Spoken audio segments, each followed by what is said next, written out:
Bonjour à tous, une nouvelle preview ce matin pour vous, celle du Seattle Storm, une équipe toujours incontournable, historique, franchise WNBA, qui est dans une période un peu presque de transition, même si l'effectif reste, on va en parler, reste tout de même assez impressionnant. Le Seattle Storm qui sort d'une saison un peu, euh, un peu compliquée avec une élimination au premier tour face aux Las Vegas Aces, 2-0, 25 victoires, 15 défaites en saison régulière, une cinquième place au rayon des distinctions individuelles. Nneka Ogwumike qui rajeunit presque aussi, elle aussi, d'année en année, qui a été dans le deuxième 5 de WNBA. Ezi McBegor qui continue son ascension et sa progression dans le meilleur 5 défensif et qui aurait pu, soit dit en passant, être élu meilleur défenseur de la saison. Et Nneka Ogwumike dans le deuxième 5 défensif pour le Storm. On va parler des mouvements de l'intersaison. Il y en a eu quelques-uns avec notamment un départ marquant, un départ d'une historique. À vous, messieurs. Ben oui, il y a le départ de Jewel Lloyd, hein, c'est évidemment pas anodin.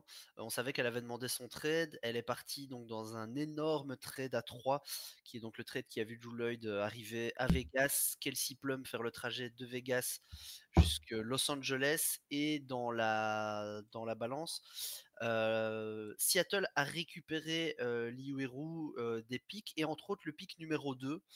Ça permet de passer sur la draft. Avec le pic numéro 2, Seattle a transformé ça en Dominique Malonga, la petite pépite, enfin petite, non, la grande pépite française. Bon, à la draft, il y a eu différentes joueuses, mais on peut surtout citer Serena Sundell également. Et alors enfin, pour compléter un peu tout ça, dans les arrivées, on a eu aussi donc le retour à la maison d'Alisha Clark. On a eu les arrivées de Zaya Cook, Katilou Samuelson. Je regarde donc Liu Eru qui est donc arrivé, qui a été signé aussi. Et dans les départs à mentionner tout de même, il y a la suspension pour la saison à cause de blessures de deux jeunes joueuses, donc Nika Mule et Jordan Horston. Donc c'est quand même pas anodin. Et sinon, c'est pas vraiment ni une arrivée ni un départ, mais on peut quand même signaler Gabby Williams qui a été conservé, mais surtout signé avec un gros contrat, et donc ça montre toute l'importance qu'elle a pour l'équipe. Même s'il y a eu le départ de l'historique Jude Lloyd, Gold Mamba, il y a quand même un effectif intéressant avec lequel il faudra trouver un 5 compétitif. On ne doute pas que ce 5 sera trouvé.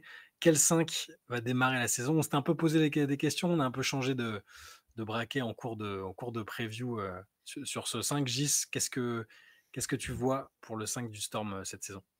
Ouais. Alors, il y a quand même des joueuses qui vont être incontournables, hein. Je pense que Skylar Diggins-Smith à la main, ça ne fait aucun doute. On va citer les gros contrats aussi, hein. Gabby Williams, comme tu l'as dit, Flo, qui a signé un gros contrat. Donc, il est évident qu'elle va être titulaire, et je pense que même son rôle va augmenter, hein, grandement. Euh, on aura la doublette à l'intérieur, Nneka Ogwumike et Ezi McBegor. Ça ne fait aucun doute, même si je sais qu'il y a plein d'Américains qui aimeraient bien voir Dominique Malonga dans le 5. Mais honnêtement, avec ces deux-là et le contrat et l'efficacité et la production qu'elles ont, ça ne fait aucun doute. Et la question qui peut se poser, c'est un peu sur le poste de 3, hein, sur les ailes, suivant si on met Gabi en poste 2 ou en poste 3. Nous, on a hésité, mais à la vue quand même du premier match de pré-saison qu'on a pu observer, etc., et aussi en termes de statut et aussi de son importance, parce que c'est une chose que tu as oublié de citer, Flo, mais qui est revenue, c'est Alicia Clark. Et, Ah, j'ai en tout début. ah, pardon, excuse-moi. Donc, c'est de ma faute, c'est moi qui ne l'ai pas. Et donc, je pense qu'Alicia Clark sera certainement titulaire, aussi pour une raison, pour amener aussi un peu de spacing. Amener du shoot à 3 points dans cette équipe voilà, où il y en aura besoin. Donc ça fait quand même un 5 voilà, relativement costaud et notamment d'un côté du terrain où je pense qu'on va parler évidemment tout de suite. Ah ouais, la défense, enfin, c'est incroyable les qualités défensives des joueuses qui vont être alignées si c'est bien ce 5-là. Alors, pour le 5, tu voulais en parler, Gis ou Flo? Je ne sais plus ce qu'on avait dit, mais on peut en parler ensemble dans tous les cas, hein. C'est assez effrayant ces qualités défensives. Alicia Clark qui revient, Izzy McBegor qui est une DPOY. Qui va réussir à marquer des points face à cette équipe, honnêtement, si elles sont bien en ordre de marche, ça va être très compliqué quand même.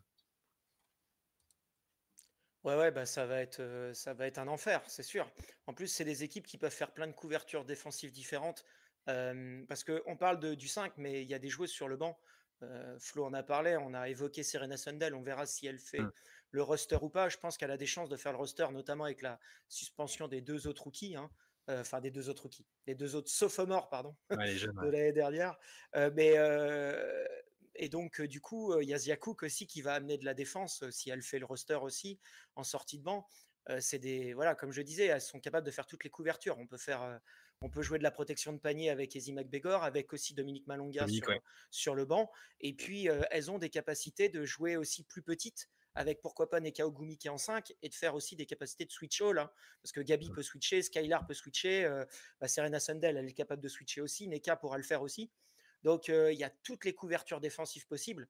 Il y a zéro faiblesse défensive. Il y a toutes les joueuses individuellement qui sont des bonnes joueuses défensives. C'est assez rare. C'est un profil d'équipe assez unique, je trouve, cette année. Et en plus, au-delà vraiment de la défense pure, elles ont de la capacité aussi à créer de la transition parce qu'elles ont 2 joueuses qui sont Skylar Higgins-Smith et Gabby Williams qui sont excellents sur l'interception. Et non seulement, alors ça, moi je le classe pas forcément dans la défense parce que franchement, jouer les interceptions, c'est pas forcément un aspect très défensif, mais par contre, ça va permettre d'amener de la transition et d'amener des points sans doute à haut pourcentage. Et donc, ouais, ça risque d'être un gros point fort de l'équipe, ce qui était déjà le cas la saison dernière. Il faut pas, voilà, elles ont été beaucoup plus productives en défense qu'en attaque, ce qui a souvent été d'ailleurs un peu le problème, le jeu offensif du Storm l'année dernière, quoi. Bah, surtout avec des joueuses en plus comme Skylar, Gabi et Izzy qui sont encore des joueuses qui ont la capacité de mettre de la vitesse et du rythme en reconversion. Je pense que Dominique Malonga, elle a aussi une capacité dans un jeu comme ça à s'intégrer. Donc non, ça c'est vachement cool et il y a des options. Après, la vraie question là-dedans, c'est de ce qui me fait peur, c'est pas l'orchestre, c'est le chef d'orchestre, quoi. Enfin, c'est le maestro, c'est le conducteur du bus. Autant, je pense que quand elle est arrivée au début comme coach, on attendait de voir, mais on avait un a priori, je pense, assez positif sur Noël Quinn.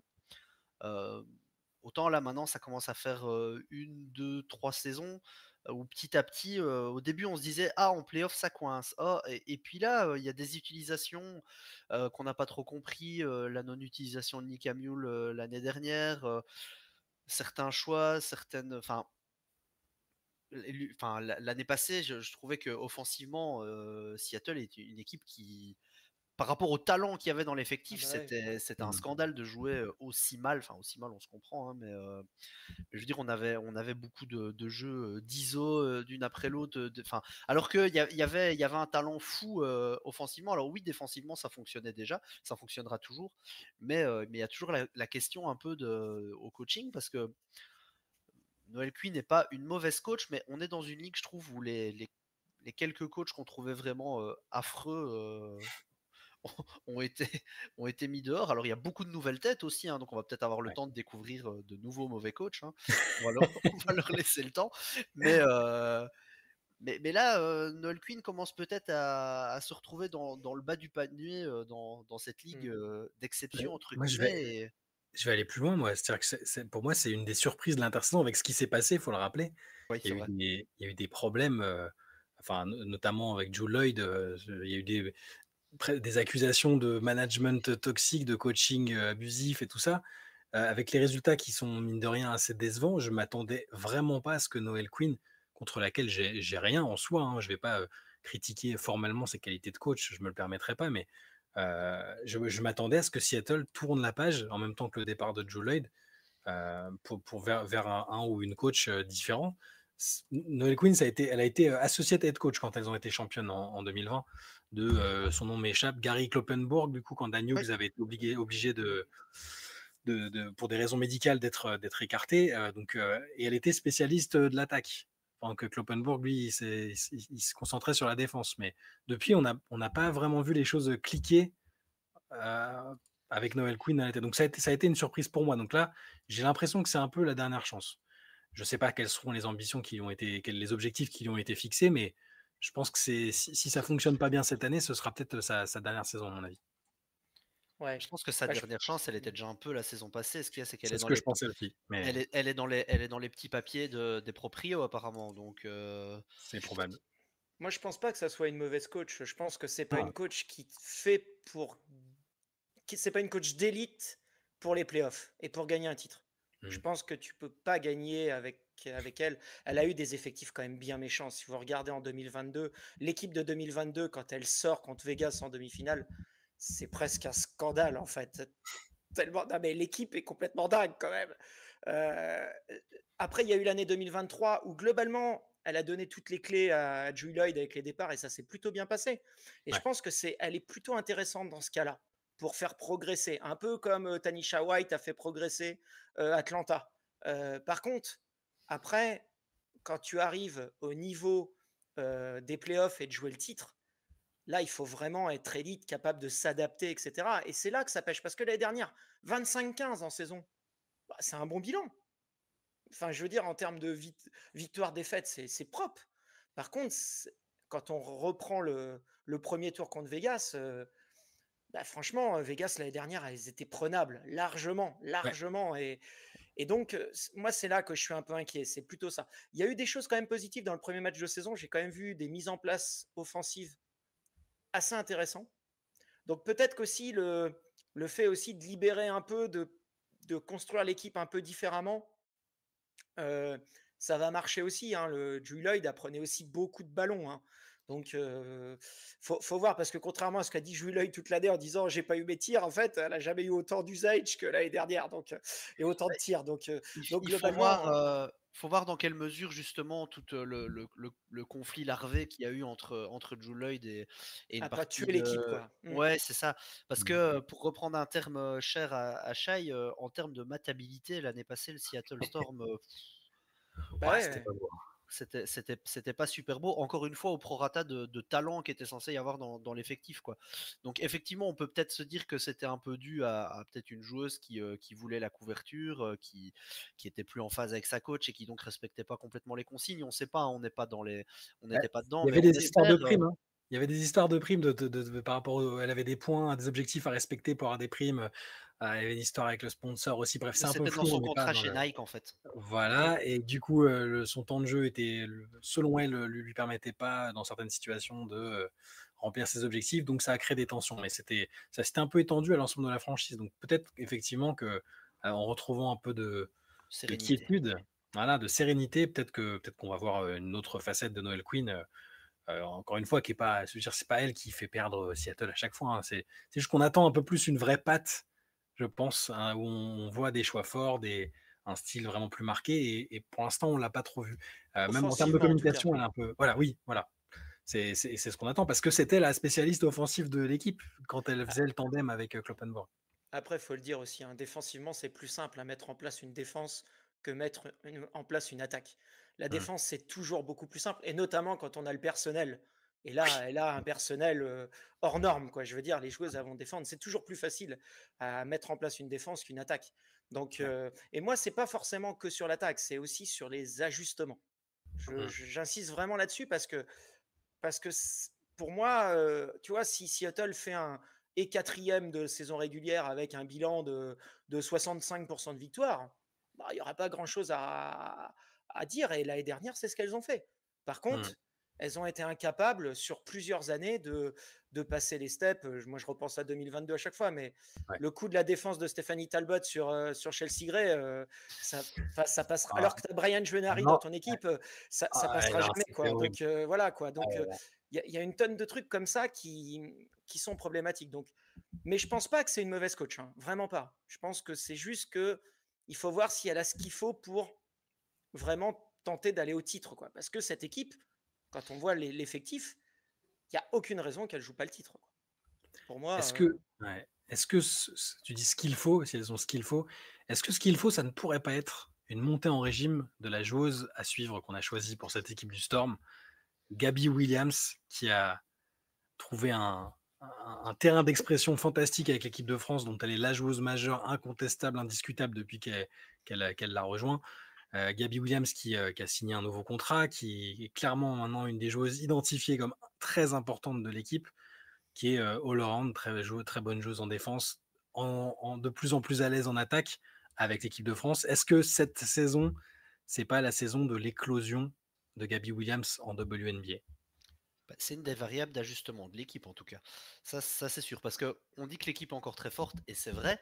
Maintenant, fondamentalement, on a une équipe qui a perdu Jewel Lloyd, qui est quand même une des, allez, je vais dire 10-12 meilleures joueuses de la ligue, Ouais. et qui n'a pas été remplacée par rapport à l'effectif de l'année passée, si on regarde vraiment dans les gros noms. Alors il y a d'autres joueuses qui sont arrivées, mais plus en complément. Par contre, effectivement, Gabby Williams, cette année, ça va être le plus gros salaire de l'effectif. Ça, c'est un statut que Gabi n'a jamais eu jusqu'à présent en WNBA, je dis bien.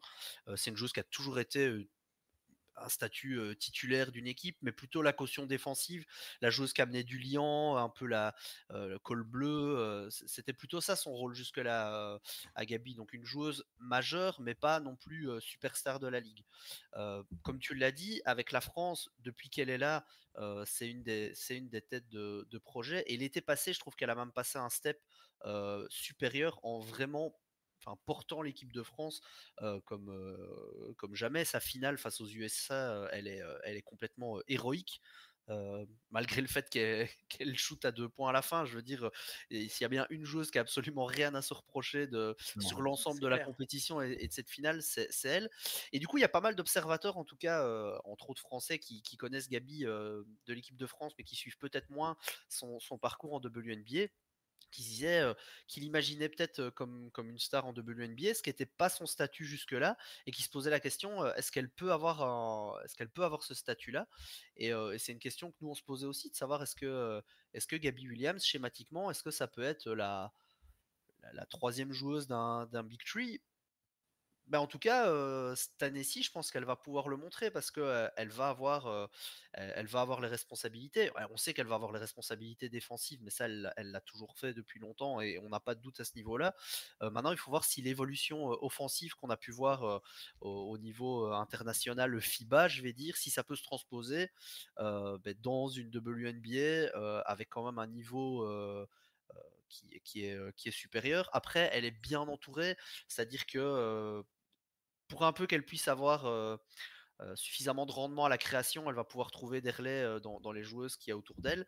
Et je pense que quand tu as évoqué le 5, Gis, quand on voit comment le 5 risque d'être construit du côté de Seattle, on sent qu'on veut utiliser Gabby Williams comme une porteuse de balle secondaire dans l'équipe.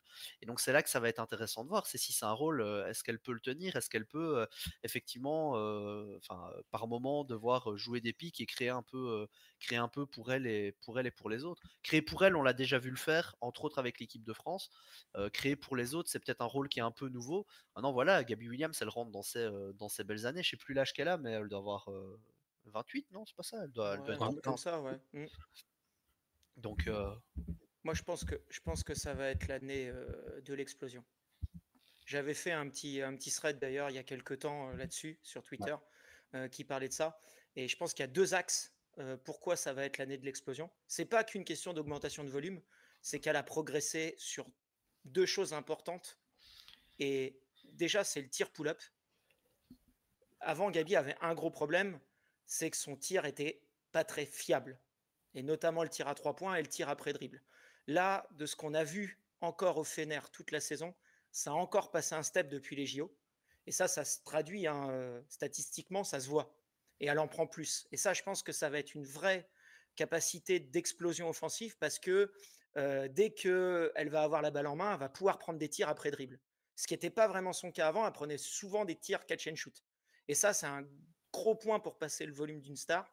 Et il y a un deuxième point, c'est une petite stat, mais bon, parce que maintenant que j'ai mes deux outils pour le faire, et ça m'a surpris de le voir. L'année dernière, son pourcentage de réussite au panier, au cercle, donc sur drive, elle est à 88% de réussite au cercle. Wow. Et, et elle n'y va que 23% du temps.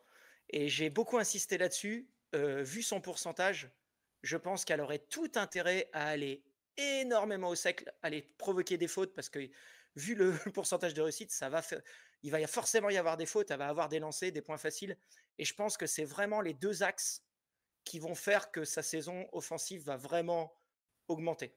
Et j'aurais même, moi je serais coach de Seattle, je lui dirais, mais dès que tu as un drive, vas-y quoi en fait. C'est un tel pourcentage de réussite, c'est du jamais vu. Hein. Même Brianna Stewart, même Jonquel Jones, elles sont très loin de ça. Là, on est au niveau de performance au cercle de Brittney Griner. Qui est Il faut une se rendre intérieure. compte quand même, hein, en étant une extérieure. Quoi. Voilà. Donc je pense que ces deux axes-là vont faire qu'elle va exploser. Et oui, à mon avis, je ne serais pas étonné qu'elle soit All-Star par exemple. Ah, moi, Vraiment pas je étonné. pense que c'est même c'est un prérequis à mon avis, elle le sera.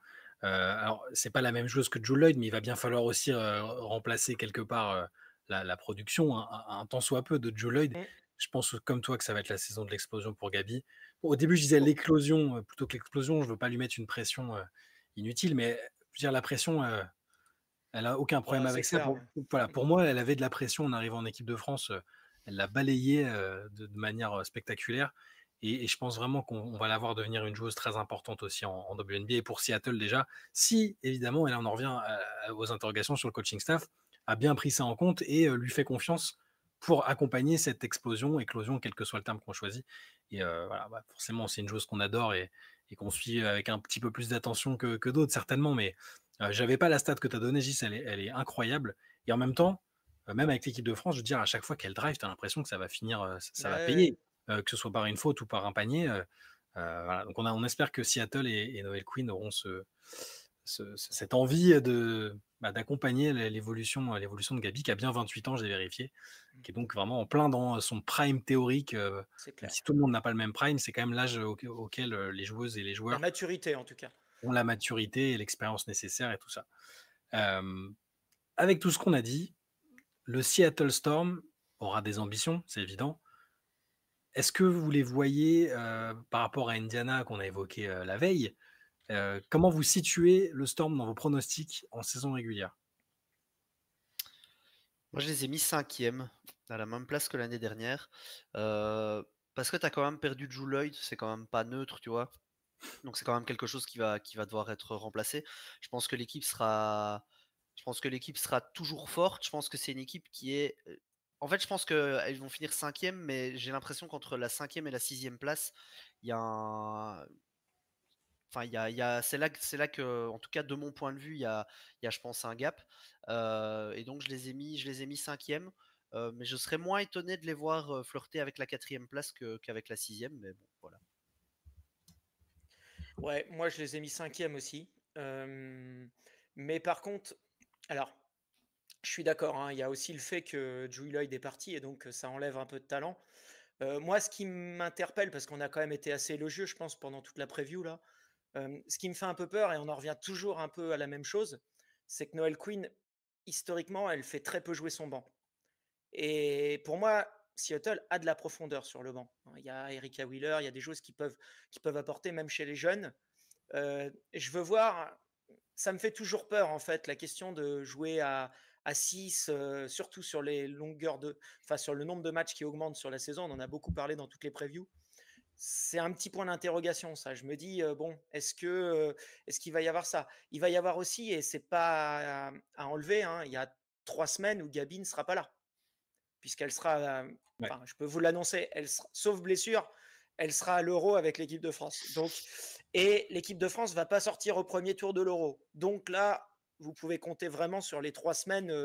Enfin voilà, il y aura 3 semaines où elle jouera pas. 3 semaines, hein, encore une fois, c'est pas loin. Ça peut être 10, 11 matchs, quoi. Donc ça fait presque un quart de la saison. Donc ça peut jouer quand même. Hein. Si tu perds une joueuse encore importante comme ça avec un volume, donc bon, voilà, il y a ces petites choses-là, mais par contre, je pense que sur le potentiel de l'équipe, elles ont les capacités d'être même top 3, je pense.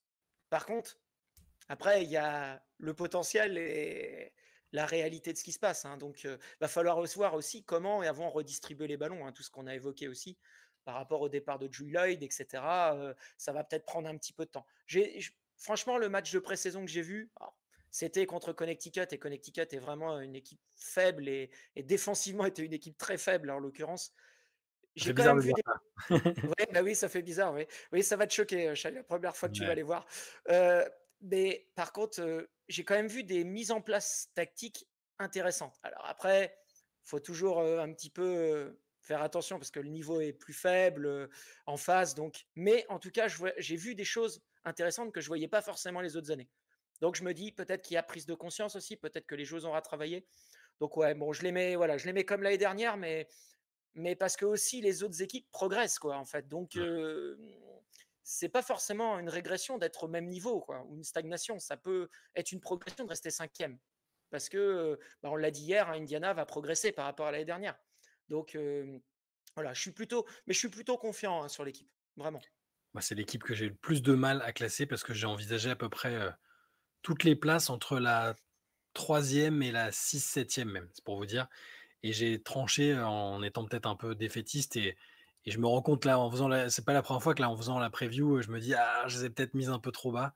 Parce qu'on a dit beaucoup de bien effectivement entre la défense, les progressions individuelles, théoriques. Je les ai mises 6e. J'ai mis 6e pour l'instant. C'est peut-être un peu bas, mais pareil, j'ai surtout, fait par rapport aux équipes qui selon moi allaient progresser. Il y a, l'espèce d'inconnu Phoenix que j'ai intercalé, un cran devant. Ça peut très bien être, totalement l'inverse, mais pour l'instant je mets Seattle 6e. J'y pense, on peut peut-être dire un mot rapide de ce qu'on attend, ce qu'on espère pour Dominique Malonga. On l'a évoqué un peu, au moment de la défense en disant qu'elle pouvait être un atout aussi de ce côté-là. J'ai vu qu'elle serait en conférence de presse, de début de saison avec, je ne sais plus qui l'accompagne, Nneka Ogwumike, je crois. Les gars, Donc ouais. Mmh. donc c'est quand même que la franchise a envie de la mettre en avant. On devrait donc, on va la voir. Hem, on est tous les 3 d'accord pour dire que les comparaisons, très, très élogieuses, sont un peu précipitées. C'est-à-dire sur le côté, attention, c'est, talent générationnel, elle aurait presque dû être first pick et tout ça. On la trouve très prometteuse et ça va être une joueuse importante, notamment pour l'équipe de France. Mais du coup, est-ce qu'au niveau du temps de jeu, par rapport à l'effectif, ce dont on a parlé et aux ambitions de l'équipe, ça va donner quoi pour Dominique Malonga? Je sais pas trop, j'ai vu que sur des training camps, ils ont essayé les 3 grandes en même temps. Ouais. Avec Neka en 3. Moi, personnellement, bon, je pense que c'est du test, hein. Moi, j'y crois pas du tout. Je pense que c'est trop compliqué défensivement. C'est pas offensivement que j'ai peur, hein. C'est vraiment défensivement. Je pense que Mmh. ça matchera pas. Ils vont les cibler tout le temps, quoi. Non, bah moi, je pense qu'elle va jouer. Je pense qu'elle va avoir ses 15 minutes. Bah, surtout quand on regarde l'effectif, bah, il y a Neka, il y a Ezi, si on regarde vraiment sur les postes intérieurs, mais en fait derrière, c'est la première rotation pour moi quand je Ouais, je regarde. pense. Ouais. Donc ça veut dire qu'elle va pouvoir avoir du temps de jeu avec bon, avoir Neka et Ezi comme partenaire d'entraînement, il y a quand même pire pour progresser tout en ayant un temps de jeu raisonnable pour pas la cramer, mais suffisant pour que tu pas juste 2 minutes en garbage Mmh. time. Donc pour une première année, moi je trouve ça plutôt pas mal. Après, comme on le disait quand on avait parlé de la draft à l'époque, ce qu'il va falloir voir, c'est en année 2, en année 3, comment son statut va pouvoir évoluer avec le temps. Pour une Mmh. première année, moi je pense que si effectivement elle a la quinzaine de minutes, comme le dit Gis, c'est parfait. Ouais. Moi, j'espère vraiment juste que les attentes un peu démesurées qu'on a pu lire ici et là, c'est que ça va pas peser, qu'elle va pas recevoir des critiques parce que, peut-être que le premier mois ou les 2 premiers mois, elle va avoir un temps de jeu peut-être un peu même inférieur à ce qu'on a évoqué là. Voilà, moi j'ai envie qu'elle, progresse doucement, enfin, c'était Bah, génial comme mentorship d'avoir Nneka Ogwumike et Zima Gbegor qui est on l'a évoqué aussi ici, et hein, Gabby un Williams modèle, avec elle, hein, quand même. et Gabby Williams, donc elle est très bien entourée. McGregor qui est un modèle à suivre à mon avis pour elle, même si elles ont pas totalement le même physique, mais il y a quelque chose de cet ordre-là, côté athlétique. J'espère moi j'avais dit ça pour Caitlin Clark l'année dernière quand il y avait beaucoup de pression. J'ai envie qu'elle grandisse tranquillement, qu'elle apprenne, et que petit à petit elle s'impose et qu'elle remplisse les promesses, qui sont autour d'elle. Mais, bon, en tout cas, on lui souhaite évidemment le meilleur, si ça marche tout de suite, si elle a un gros temps de jeu tout de suite, on sera ravis. Et on va suivre ce que va faire le Seattle Storm cette année. Une équipe, on l'a dit, hein, historique et qui sera comme toujours très très suivie. Même si Sue Bird n'est plus là, on n'est plus dans le déni, on a accepté finalement que Sue Bird ne jouait plus. Donc maintenant, elle va s'occuper de Team USA. Ça va être intéressant. Elle a été nommée, alors on enregistre il y a quelques jours, elle a été nommée manager de l'équipe Grand des États-Unis chef. pour voilà, grand chef. Le rôle de Grant Hill pour les gars, c'est Sue Bird qui va l'avoir en 2028, pour le cycle 2028 en tout cas. Mmh, mmh. Donc ça va être très très prometteur de ce côté-là. Voilà, merci pour cette preview les gars. On se retrouve demain pour une nouvelle présentation avant le début de la saison WNBA. Ciao. Ciao.